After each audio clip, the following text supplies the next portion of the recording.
منعقدہ 15 دسمبر 2024 بروز اتوار جیراج garden by pass road Azad Nagar کڑپا Andhra Pradesh. آئین ہند کی دفعہ 25 میں ملک کے تمام بسنے والوں کو مذہبی آزادی دی گئی ہے اور دستور کے آرٹیکل 30 میں ملک کی تمام اقلیتوں کو خواہ وہ مذہبی ہوں یا لسانی اپنے تعلیمی ادارے قائم کرنے اور ان کا انتظام و بندوبست کرنے کا مکمل اختیار دیا گیا ہے۔ مدارس اسلامیہ نے ملک کی آزادی میں بنیادی کردار ادا کیا ہے۔ ہندوستان میں مدارس اسلامیہ کی تاریخ سینکڑوں سال پرانی ہے، جو کسی بھی حکومتی مداخلت کے بغیر تعلیم اور تربیتی میدان میں سرگرم عمل ہو کر ملک کی ترقی میں بنیادی فریضہ ادا کر رہے ہیں۔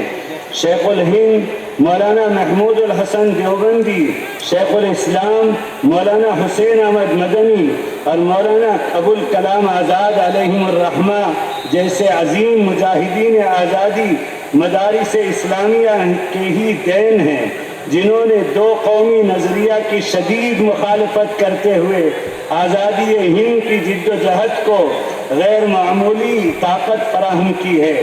یہ باعث تشویش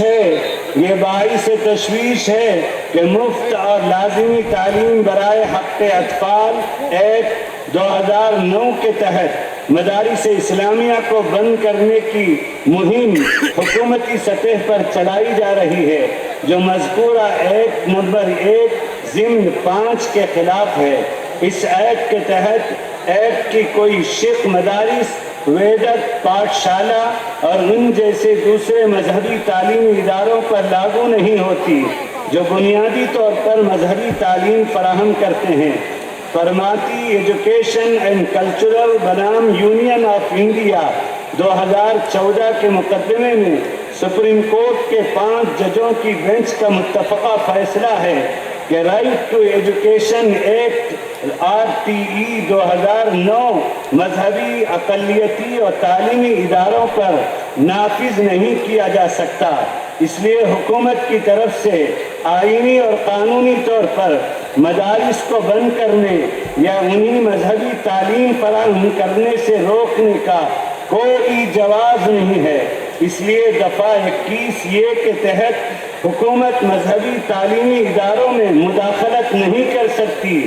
اس لیے دفعہ 21 کے تحت حکومت مذہبی تعلیمی اداروں میں مداخلت نہیں کر سکتی۔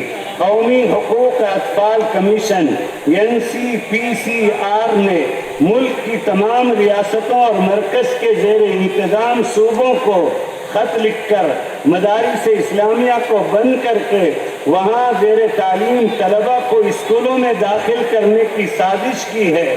اس تکلیف دہ صورتحال میں جمعیت علماء ہند اور امیر الہند حضرت مولانا سید ارشد مدنی دامت برکاتہم نے اس کے خلاف اپنے دلائل و تاریخی شواہد کے ساتھ سپریم کورٹ میں ریٹ پٹیشن دائر کی۔